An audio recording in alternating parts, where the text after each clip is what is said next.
Welcome to World Code Updates, your daily briefing on everything happening around the world. Good evening. Tonight we begin with breaking news from the South China Sea. Under the tropical sun of the Philippines, a new era in American military strategy is taking shape. U.S. cargo planes are landing at old airfields and naval vessels are returning to harbors once home to the U.S. 7th Fleet. This is not a routine visit. It's a deliberate return to a region on edge. American military power is once again visible, signaling that the United States is back and intends to stay. For decades, the Philippines hosted some of America's largest overseas bases. Clark Air Base and Subic Bay were icons of U.S. influence. That era ended in the early 1990s, but the world has changed. New threats have emerged, and both Filipino and American leaders see partnership as essential. This return isn't about nostalgia, it's about building a flexible, resilient alliance for 21st century challenges. On the ground, activity is surging. Military convoys, engineers surveying sites, and joint exercises growing in complexity. The focus is on rebuilding critical infrastructure and logistics, creating strategic points for seamless U.S.-Philippine operations. It's a massive undertaking, aiming to shift the balance of power in the region, without firing a shot. The calm after the Cold War is over, new powers have risen, and old tensions are back. The Philippines, with its strategic location, is now at the center of great power competition. For the U.S., reaffirming its commitment to its oldest Asian ally is about national security. The return to these bases is the first step in a larger plan for Indo-Pacific stability. This partnership is about adapting to a new reality, not recreating the past. The U.S. and the Philippines are building a modern alliance to meet today's threats. The world is watching as this alliance takes shape. The stakes for peace and security in the Indo-Pacific have never been higher. The American return is anchored by a landmark agreement. In 2023, the Philippines granted the U.S. access to 4 new military sites, adding to 5 under the Enhanced Defense Cooperation Agreement, EDCA. That's 9 strategic sites across the archipelago. These aren't sprawling U.S. bases, but key locations within Philippine military camps. This model allows for a lighter, more agile U.S. presence. Cooperation, not occupation. The sites are chosen with precision, some on Luzon near Taiwan, others on Palawan facing the South China Sea.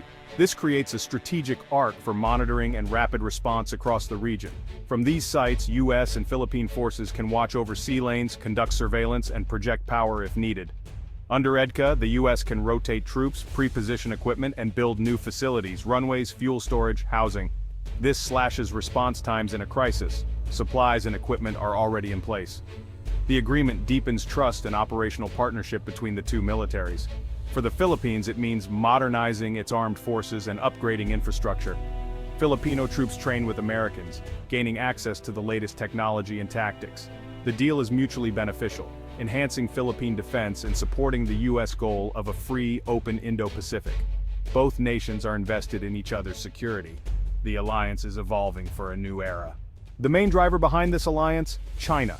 Beijing has aggressively asserted dominance over the South China Sea, building islands, deploying Coast Guard and militia, and ignoring international rulings. Tensions are rising. Chinese ships harass Filipino vessels, block patrols, and swarm disputed reefs. For the Philippines, this is a direct threat to sovereignty and economic survival. The U.S. return is a counterweight, deterring Chinese aggression and reinforcing the defense treaty. American presence signals that the Philippines is not alone. Washington sees China's actions as a challenge to the rules-based order. By strengthening the alliance, the U.S. draws a line in the sand, defending law, navigation, and allies. The revitalized partnership is America's answer to rising tensions. At the heart of this strategy is Subic Bay, once a giant U.S. naval base, now set to become a logistics superhub. The Philippine government has approved a U.S. company to build a massive ammunition and weapons factory here. This isn't just storage, it's a state-of-the-art facility producing munitions for both U.S. and Philippine forces. In a Pacific conflict, rapid resupply is critical. An in-region factory is a game-changer. Munitions can reach the front lines in days, not weeks, ensuring readiness. The project is collaborative, American-owned, Philippine-based, creating jobs and transferring technology. Both militaries benefit: secure supply for the U.S., self-sufficiency for the Philippines. Subic Bay's deep-water harbor and infrastructure make it ideal. Revitalizing this historic site marks a full-circle moment for the alliance. The ammunition hub is more than a factory, it's a symbol of renewed commitment. It transforms a Cold War relic into a vital asset for today's security. The partnership is now built on shared industry and defense. Subic Bay stands as a cornerstone of regional stability. The ammunition factory and new bases are part of a broader U.S.-Philippine defense deepening. In 2023, new bilateral defense guidelines clarified the 1951 Mutual Defense Treaty. Now, an armed attack on either country's forces, including the Coast Guard, anywhere in the South China Sea triggers mutual defense. This closes loopholes and sends a clear message to Beijing. Aggression will meet a united response. Joint military exercises like Balikatan have grown in scale and complexity, now including live-fire drills and naval operations.